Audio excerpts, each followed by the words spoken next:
नमस्कार, मैं हूं पद्मजा जोशी। आप देख रहे हैं अड़ी। कोलकाता रेप केस को आज 22 दिन बीत चुके हैं, लेकिन इंसाफ अब तक नहीं हुआ। तमाम प्रदर्शन हुए, लेकिन इंसाफ के लिए कोई ठोस कार्रवाई अब तक दिखाई नहीं दे रही है। और अब इसमें एक चिट्ठी का खेल शुरू हो गया है। पिछले 8 दिनों में 4 चिट्ठियां इस मुद्दे पर लिखी जा चुकी हैं। ममता बनर्जी ने सबसे पहले प्रधानमंत्री को 22 तारीख को पहली चिट्ठी लिखी, जिसमें उन्होंने कहा कि रोज हमारे देश में 90 रेप के केसेस सामने आ रहे हैं। इसके लिए फास्ट ट्रैक कोर्ट शुरू किए जाने चाहिए और साथ ही साथ एक कड़ा कानून बनना चाहिए, जिससे 2 हफ्ते के भीतर ही लोगों को सजा दे दी जाए। इसका जवाब दिया 25 अगस्त को महिला विकास मंत्री अन्नपूर्णा देवी ने। उन्होंने ममता बनर्जी को चिट्ठी लिखी, जिसमें उन्होंने आरोप लगाया कि बंगाल में फास्ट ट्रैक कोर्ट खटाई में पड़े हैं, ज्यादातर बंद है। उन्होंने कहा कि पश्चिम बंगाल को 17 फास्ट ट्रैक स्पेशल कोर्ट आवंटित किए गए हैं, जिनमें से 30 जून तक केवल 6 पॉक्सो कोर्ट ही चालू किए गए हैं। फिर ममता बनर्जी ने 29 अगस्त को अपनी दूसरी चिट्ठी लिखी और उसमें दावा किया कि राज्य में 88 फास्ट ट्रैक कोर्ट है, 62 पॉक्सो कोर्ट में सुनवाई भी लगातार हो रही है। इसके अलावा 10 नए पॉक्सो कोर्ट का अप्रूवल दे दिया गया है। ये सब फैक्ट केंद्र से मिली चिट्ठी में ध्यान नहीं रखे गए। फिर आई चौथी चिट्ठी।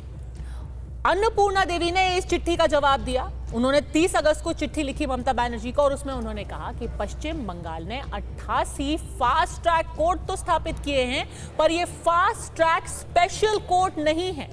यानी कि जिनमें बलात्कार और पॉक्सो के मामले सुने जाते हैं, वो फास्ट ट्रैक कोर्ट बंगाल ने चालू ही नहीं किए।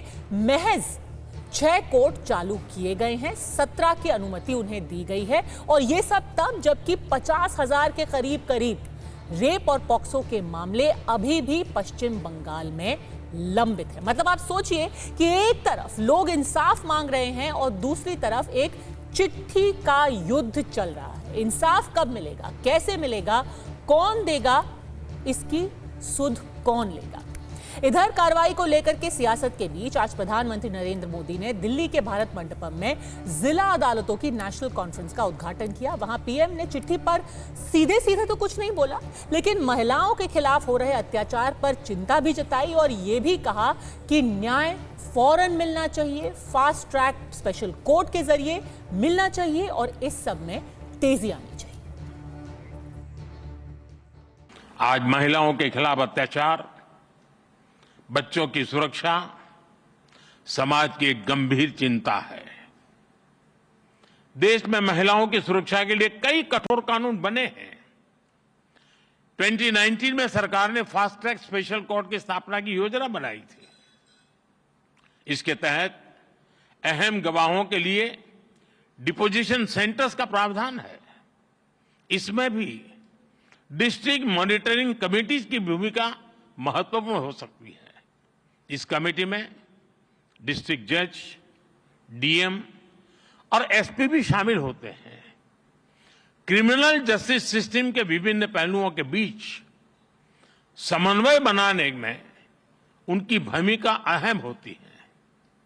हमें इन कमेटियों को और अधिक सक्रिय करने की जरूरत है।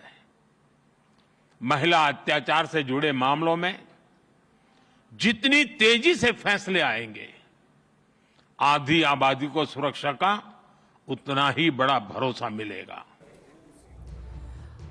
अब ऐसे में राजनीति भी चरम पर है। बीजेपी ममता की चिट्ठी पर हमलावर हो गई है और कह रही है कि महिला मुख्यमंत्री होने के बावजूद वो मामले पर बस पर्दा ही डालने की कोशिश कर रही हैं। तो वही आज अधीर रंजन चौधरी भी चिट्ठी को एक सांत्वना के तौर पर देख रहे हैं। जबकि टीएमसी का क्या जवाब है कि आग लगेगी तो उसकी जद में आएंगे औरों के भी घर।